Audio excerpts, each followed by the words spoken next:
liberty, and justice for all. The prayer will be offered this morning by the gentle lady who was giving us a countdown representing Howard County. Thank you, Madam Speaker. Okay, so let's see. Day 70. All right, Legislative Day 70. Please assume the position, not that position, the other position. Slow me down, Lord.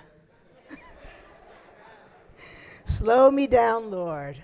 I'm going too fast. I can't see my brother when he's walking past. I miss a lot of good things day by day. I don't know a blessing when it comes my way. Slow me down, Lord. I want to see more of the things that you've created for me. I want the heavenly atmosphere to trickle through so I'll see a little less of me and a little more of you. Let me help another when the going is rough. When folks work together, life isn't so tough.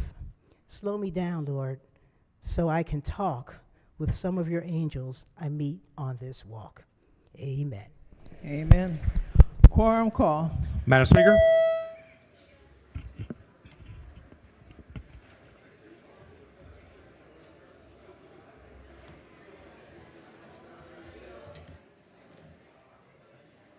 Has everyone recorded their presence? If so, the clerk will take the call. There being 128 members present, the House is now in session. The clerk will read the journal from the previous day. Annapolis, Maryland, March the 11th, 2024. Recognizing the Deputy Majority Leader. Thank you, Madam Speaker. Move so much be considered the reading of the journal.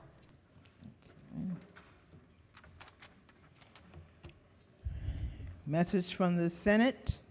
Consent calendar number 24. Senate bills introduced in the House. Clerk will read the first bill and committee assignment. Senate Bill 17, Senator West, Judiciary.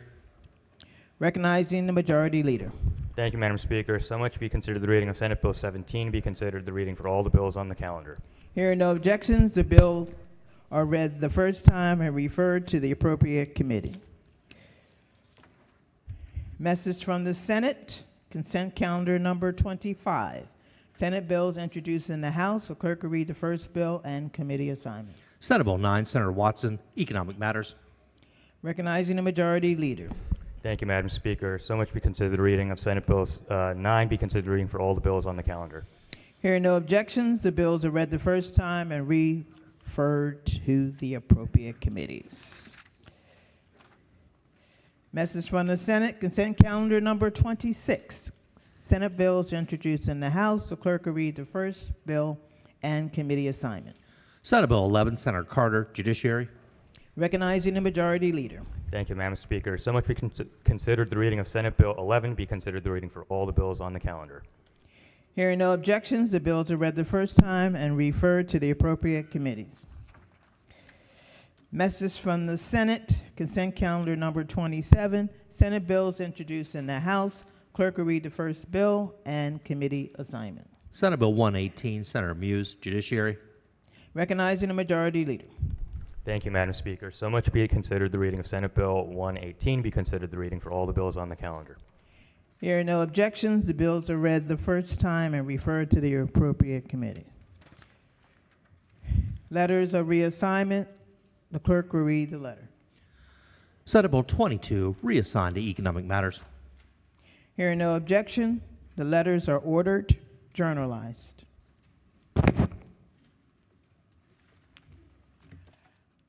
That ends the work at the desk.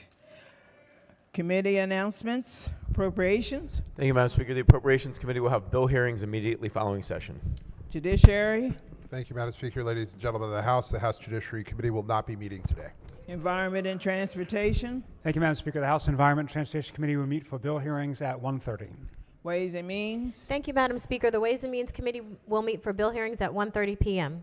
Economic Matters, Thank you, Madam Speaker. House Economic Matters Committee will not be meeting today. Health and Government Operations. The Health and Government Operations Committee will have bill hearings at 1:30. Thank you. Are there any subcommittee announcements? Okay. Any delegation announcements? Any caucus announcements? Okay. Women History Moment, recognizing a good delegate representing Frederick County. Thank you, Madam Speaker, for the opportunity to speak today. My mom was born in a tiny house without running water on the banks of a creek in West Virginia. She graduated from Beckley High in 1964 with 3 options open to her: secretary, teacher, or getting married. She really wanted to teach, but her dad told her that girls don't go to college. Thankfully for me, she was engaged to her airman sweetheart. They married, had my sister at Carswell Air Force Base in Texas, and eventually moved to Maryland. They lived in public housing right beside Kensington Fire Department by Wheaton Woods. She started working as a bank teller, had me at the bank hospital suite in Washington, D.C., and then she lost her job to stay home with me, since there was no job protection or maternity leave. When I began school, she was hired again as a bank teller. This bank appreciated her amazing work ethic and talent, leading her to be one of 2 women managers in the region. Every promotion brought more school and training, and we would often sit up at night doing our homework together.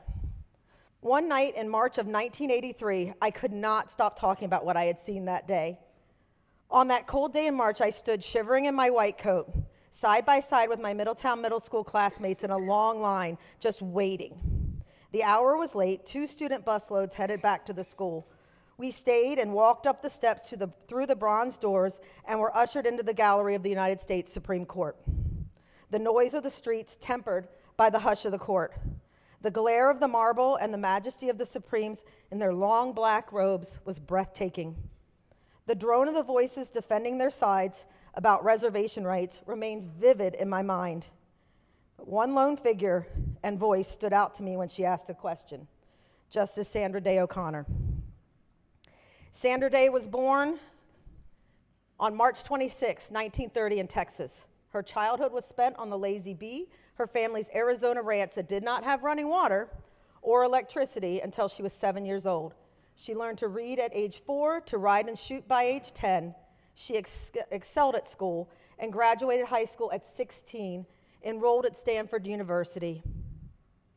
She graduated magna cum laude in economics and began Stanford Law School. She was an editor of the Stanford Law Review, graduating 3rd in her class.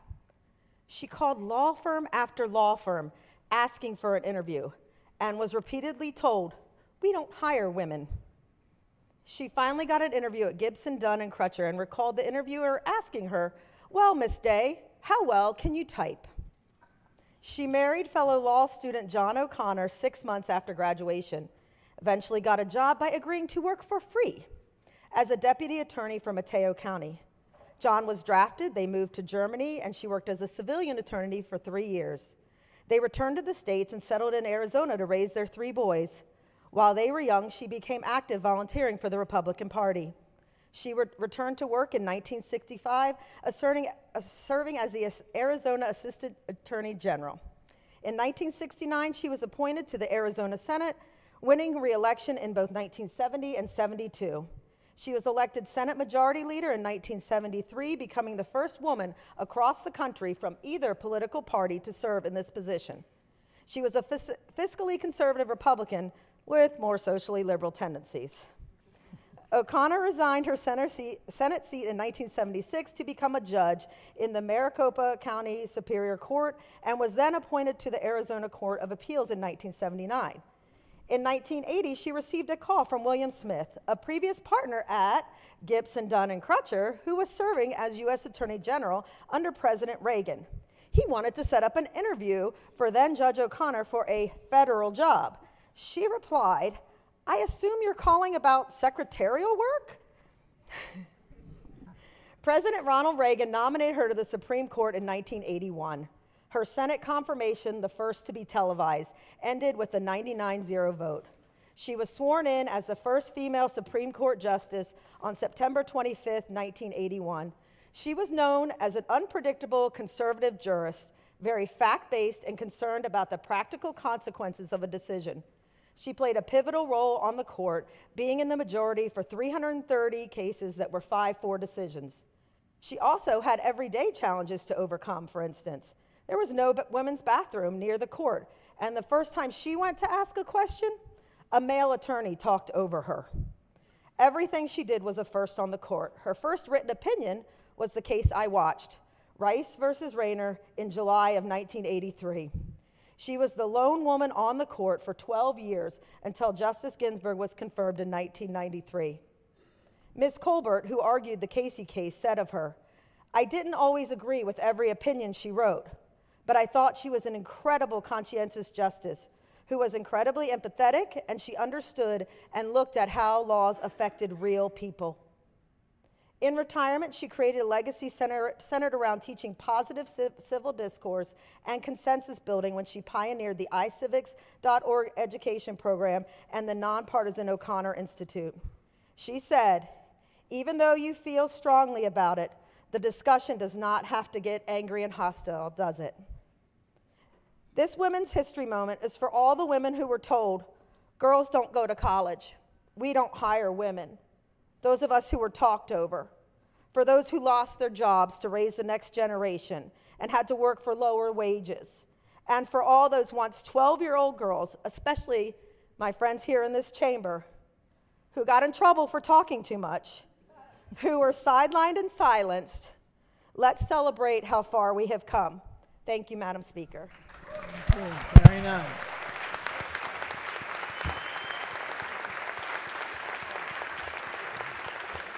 Very nicely done. Are there any personal or guest announcements? Madam Speaker, my brain was not working when you said subcommittee announcements, but I do Yes, have one. subcommittee. Go ahead. The Land Use and Ethics Subcommittee will meet after ENT bill hearings today on Zoom. Thank you. Okay. Any other subcommittee people who did not remember? Or anyone else who wants to get up and say anything? Yes. Gentleman from Baltimore County. Thank you, Madam Speaker. First, I'd like to introduce a good friend of mine who's up in the gallery, in the back gallery, Howard Zuckerman from 11B. Permission to use delegates' names? Permission granted. On behalf of Delegate Pasteur and Delegate Stein, Howard Zuckerman, if you can wave so everybody can welcome you. Madam Speaker, also I have on the floor here with me my two daughters, one of who's a 12-year-old who was listening intently to the women's moment, and I'm very excited to introduce them to you, Dorothy Carden and Micah Carden, sitting in the corner.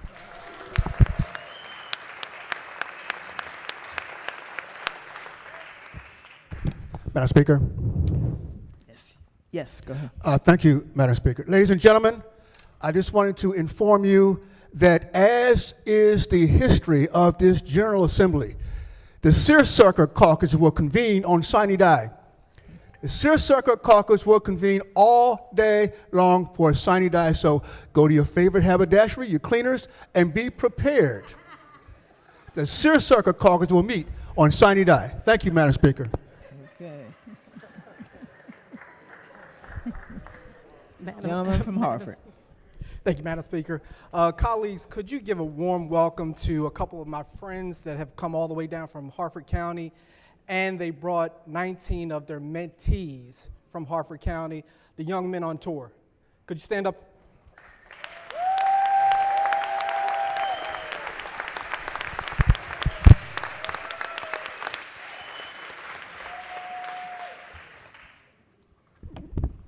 Young lady from Prince George. Thank you, Madam Speaker. So, colleagues, I am rising once again to remind you that tomorrow evening is the Speakers Society dinner. Please see Rhonda Caldwell Dove in room H4 downstairs to submit your payment, and join us at this wonderful affair for the Speakers Conference tomorrow evening. Thank you. Okay. Gentlelady from Baltimore County. Thank you. Madam Speaker, permission to use delegates' names? Permission granted. Thank you. On behalf of Speaker Pro Tem Stein and Delegate Carden and myself, I want to introduce you to the doctor of the day, Dr. Russell Wright, who is a retired ear, nose, and throat physician, retired Army colonel, and past president of MedChi. He is from District 11, but I claim him as a part of District 11A, even though he's 11B. So thank you.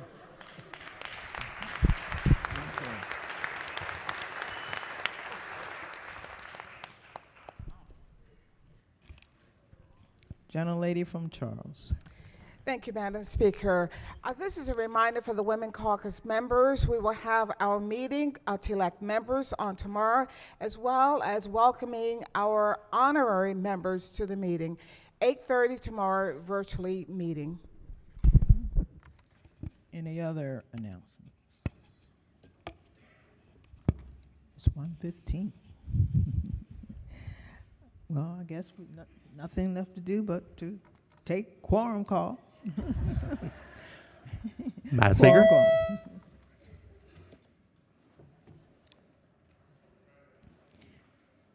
Has everyone recorded their presence?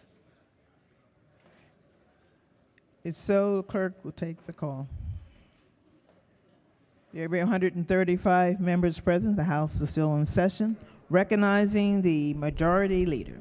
Thank you, Madam Speaker. I move that the House stands recessed until Wednesday, March 20th at 10 a.m.